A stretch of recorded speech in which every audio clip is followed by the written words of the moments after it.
नमस्कार, आप सभी का स्वागत है। दोस्तों, आज हम बात करेंगे जैन धर्म के बारे में। तो जैन धर्म में जो जैन शब्द है वो जिन से मिला है। जैन शब्द जो है वो जिन से जैन शब्द बना है और जिन का शाब्दिक अर्थ होता है इंद्रियों का विजेता। जैन धर्म में आत्मा को मानता है और ईश्वर को नहीं मानता।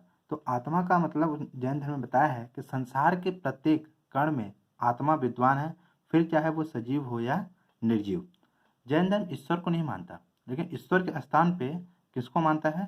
श्लाका और तीर्थंकर को। तो श्लाका क्या होते हैं? तो दोस्तों, श्लाका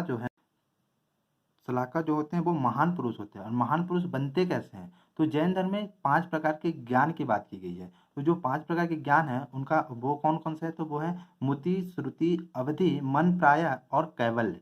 तो इन 5 में से जिनको 4 की प्राप्ति हो जाती है वो महापुरुष कहलाते हैं, मीन श्लाका कहलाते हैं। और जैन धर्म में कुल श्लाका की संख्या कितनी है? 63 है, यानी कि 63 है। और तीर्थंकर कितने हुए? तो 24 हुए। तो तीर्थंकर कौन होते हैं? तो जिनको मुति, श्रुति, अवधि, मन, प्राय और कैवल्य की प्राप्ति हो जाती है वो क्या कहलाते हैं? तीर्थंकर। और तीर्थंकर का अर्थ होता है भव सागर को पार करने या उनको उतारने वाला। क्या कहलाता है? तीर्थंकर। ओके। तीर्थंकर का दूसरा अर्थ क्या होता है? तीर्थ या कर। तो तीर्थ का अर्थ होता है नियम या विधि, और कर का अर्थ होता है करना, मानना या बनाना। तो क्या हो गया? नियम या विधि बनाने या मानने वाला तीर्थंकर कहलाया। ठीक, तो होता है तीर्थंकर। अब जैन धर्म में तीर्थंकरों की संख्या कितनी है? तो जैन धर्म में कुल तीर्थंकर हुए 24, जिसमें से हमको कुछ ही जानना है जो हमारे लिए इंपॉर्टेंट है। तो पहले ऋषभदेव को हम आदिनाथ के नाम से जानते हैं। तो इनका प्रतीक चिन्ह क्या था? वृषल। क्या था? वृषल। दूसरे हुए अजीतनाथ, जिनका प्रतीक चिन्ह था हाथी। तीसरे थे संभवनाथ, जिनका प्रतीक चिन्ह था घोड़ा। 7वें से सुपार्श्वनाथ, जिनका प्रतीक चिन्ह था स्वास्तिक। गाइस, आप बताइएगा कि स्वास्तिक का जो चिन्ह है वो इंडस वैली सिविलाइजेशन में कहाँ से प्राप्त हुआ है? कमेंट बॉक्स में जरूर बताइएगा। ठीक, 19वें तीर्थंकर हुए मल्लीनाथ, जिनका प्रतीक चिन्ह था कलश। और 21वें हुए नेमिनाथ, जिनका प्रतीक चिन्ह था नीलकमल। 22वें हुए अरिष्टनेमी, जिनका प्रतीक चिन्ह हुआ शंख। 23वें हुए पार्श्वनाथ, जिनका प्रतीक चिन्ह था सर्प। और 24वें हुए महावीर स्वामी, जिनका प्रतीक चिन्ह था सिंह। तो ये हुए हमारे इंपॉर्टेंट तीर्थंकर 24 में से, जो हमने कितनी बात कर ली? 1 2 3 4 5 6 7 9 तीर्थंकरों की हमने बात की है ना दोस्तों। इसके बाद हम बात करते हैं कुछ तीर्थंकरों की डिटेल में बात करते हैं। जैसे कि पहले तीर्थंकर ऋषभदेव। तो ऋषभदेव का जन्म इक्ष्वाकु भूमि अयोध्या में हुआ था। ठीक है, कहाँ हुआ? इक्ष्वाकु भूमि अयोध्या में। इनको ज्ञान की प्राप्ति कहाँ हुई थी? तो इनको ज्ञान की प्राप्ति हुई थी कैलाश पर्वत पर। और इनकी मृत्यु कहाँ हुई? तो इनकी मृत्यु भी कैलाश पर्वत पर हुई थी। ठीक है, ऋषभदेव की। ओके, ऋषभदेव को हमारे उसमें क्या माना जाता है? ऋषभदेव को हमारे ग्रंथों में ऋषभदेव को नारायण का अवतार माना जाता है। ठीक, और ऋषभदेव का उल्लेख वायु पुराण, भागवत पुराण और विष्णु पुराण मिलता है। कहाँ? वायु पुराण, भागवत पुराण और विष्णु पुराण से मिलता है।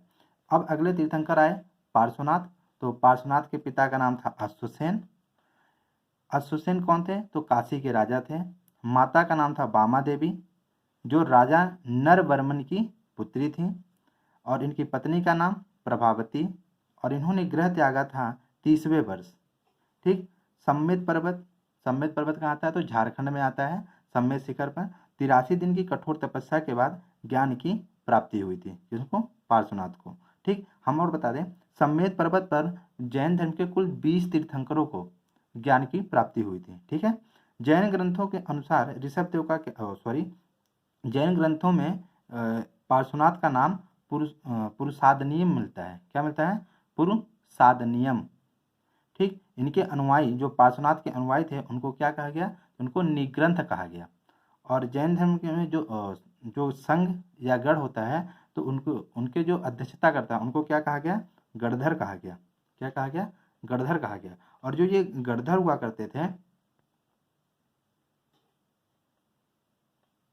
इनमें जो महिला गढ़धर थी उनका नाम मिलता है पुष्पचूला।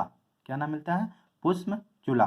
ठीक, अब अगले तीर्थंकर की बात करते हैं महावीर स्वामी की। ठीक है, तो महावीर स्वामी का जो जन्म हुआ वो 540 या 599 BC में माना जाता है। देखिए, अगर हम नेट पे सर्च करते हैं ना कि महावीर स्वामी का जन्म कब हुआ, तो वो डायरेक्ट हमें बताता है 540 बीसी में हुआ था, है ना। जब आप कुछ बुक्स पढ़ेंगे, ऑथेंटिक बुक्स पढ़ेंगे, तो उसमें आपको 599 मिलता है ना। तो आपको याद रखना है दोनों डेट, 540 और 599 दोनों डेट याद रखनी है, ठीक है।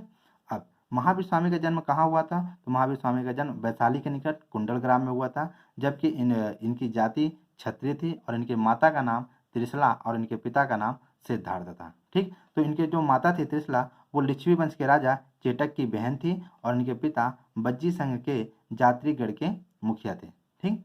महावीर स्वामी के बचपन का नाम वर्धमान और इनकी पत्नी का नाम यशोदा और इनकी पुत्री का नाम अरुणजा प्रियदर्शना मिलता है और इनके भाई का नाम नंदी वर्धन मिलता है, ठीक। और महावीर स्वामी के दामाद का नाम जामाली था और यही इनके पहले शिष्य थे, ठीक है। महावीर स्वामी की मृत्यु 468 बीसी में महाराजा मल्लराज शांतिपाल के महल में हुई थी। क्या? महाराजा मल्लराज शांतिपाल के महल में हुई थी, ठीक। चलिए, महावीर स्वामी ने 30 वर्ष की आयु में अपने बड़े भाई नंदीवर्धन से आज्ञा लेकर गृह त्याग दिया था। अब देखिए, हमने बोला इनके पिता जो थे ना सिद्धार्थ, वो किसके अनुयायी थे, तो वो थे पार्श्वनाथ के। तो पार्श्वनाथ ने भी कब गृह त्यागा था? 30 वर्ष की आयु में। तो महावीर स्वामी ने भी कब गृह त्यागा? 30 वर्ष की आयु में, अपने बड़े भाई नंदीवर्धन से आज्ञा लेकर। और इन्होंने घर त्यागने के बाद ये कहाँ चले गए? नालंदा चले गए और नालंदा में ही 6 वर्ष तक थे और वहीं पे इनकी मुलाकात हुई आजीवक संप्रदाय के मखलीपुत्र गोसाल से। किससे इनकी मुलाकात हुई? आजीवक संप्रदाय के मखलीपुत्र गोसाल से। और वहीं पे इन्होंने मखलीपुत्र गोसाल से बहुत सारी शिक्षाएं ली, हिंदू धर्म के बारे में जाना और फिर वहाँ से ये चले जाते हैं राजगृह और वहाँ राजगृह में इनको ज्ञान की प्राप्ति होती है। तो आइए, तो ज्ञान की प्राप्ति, तो इनको ज्ञान की प्राप्ति कहाँ होती है? राजगृह में। कौन से गांव? राजगृह के जुम्बिक गांव में। और नदी कौन सी थी? तो ऋजुपालिका नदी के किनारे। ऋजुपालिका को उसरी नदी के नाम से भी जानते हैं। और अशोक वृक्ष कौन सा था? तो अशोक का वृक्ष था, साल के वृक्ष के नीचे। तो ज्ञान की प्राप्ति इनको कहाँ हुई? राजगृह में, राजगृह के जुम्बिक गांव में, ऋजुपालिका नदी के किनारे, साल के वृक्ष के नीचे, ठीक है। इनको ज्ञान की प्राप्ति 13वें वर्ष कठोर तपस्या के बाद उम्र के 42वें वर्ष कैवल यानी कि ज्ञान की प्राप्ति हुई, ठीक।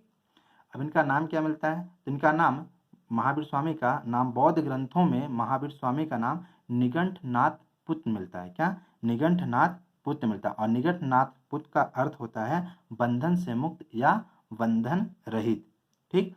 और महावीर स्वामी को महावीर, अहर्त, कैवली, जितेंद्री आदि नामों से जाना जाता है। तो महावीर का अर्थ क्या होता है? तो महावीर का अर्थ होता है असीमित पराक्रम। अहर्त का मतलब होता है योग्य व्यक्ति या पूज्य व्यक्ति।